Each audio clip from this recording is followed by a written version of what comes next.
അപ്പോൾ അങ്ങനെ വേറൊരു ചോദ്യം വരുന്നു, ഇറാനിൽ ഇപ്പോൾ അങ്ങനെ അടിച്ചിടാൻ പറ്റുന്ന ഒരു എയർ ഡിഫൻസോ മറ്റ് സാധനമോ ഇറാൻ ഇല്ലെങ്കിൽ C-17 കൊണ്ടുവന്നൂടെ എന്ന് ചോദിക്കും. അപ്പോഴും ഒരു പ്രശ്നം, C-17 അമേരിക്ക ഓൺലി വിമാനമാണ്, ഈ B-2 സ്പിരിറ്റ് പോലെ തന്നെയാണ്. അപ്പം എങ്ങനെ നോക്കിയാലും ഇസ്രയേലിന് ഈ ഇത് ഓപ്പറേറ്റ് ചെയ്യാൻ പറ്റില്ല. ഇസ്രയേലിന് ബോംബും ഇല്ല, ബോംബേഴ്സും ഇല്ല, പൈലറ്റ്സും ഇല്ല. ബോംബില്ല, ബോംബേഴ്സ് ഇല്ല, പൈലറ്റ് ഇല്ല. അമേരിക്ക വന്നെങ്കിൽ മാത്രമേ അത് നടക്കൂ. അമേരിക്കയ്ക്ക് വരാൻ പറ്റിയ സമയമാണ്. കാരണം ഇസ്രായേൽ എല്ലാം റെഡിയാക്കി വെച്ചിട്ടുണ്ട്. അമേരിക്കയ്ക്ക് വേണമെങ്കിൽ ഇതുവരെയുള്ള ഇറാനുമായിട്ടുള്ള കലിപ്പെല്ലാം തീർക്കാൻ പറ്റിയൊരവസ്ഥയാണ്.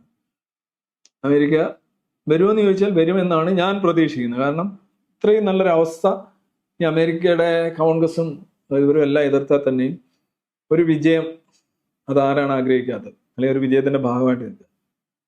ഞാൻ ലൈവ് തുടങ്ങിയ ആദ്യ ദിവസം തന്നെ പറഞ്ഞു, ഇസ്രായേൽ വിജയിക്കുമെന്ന് ഉറപ്പായി കഴിഞ്ഞാൽ അമേരിക്ക തീർച്ചയായിട്ടും ഇറങ്ങുമെന്ന് പറഞ്ഞു. അത് ട്രംപ് ആയതുകൊണ്ടാണ് ഞാൻ പറഞ്ഞത്.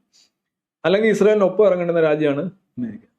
ട്രംപിന് ഇങ്ങനെ ഒരു ഗുണമുണ്ട്, ആരാണോ ജയിക്കുന്നത്, ആരാണോ ശക്തൻ, അവന്റെ കൂടെ നിൽക്കുക, എന്നിട്ട് എല്ലാത്തിനും ക്രെഡിറ്റ് തനിക്ക് വേണം എന്നുള്ളതാണ്.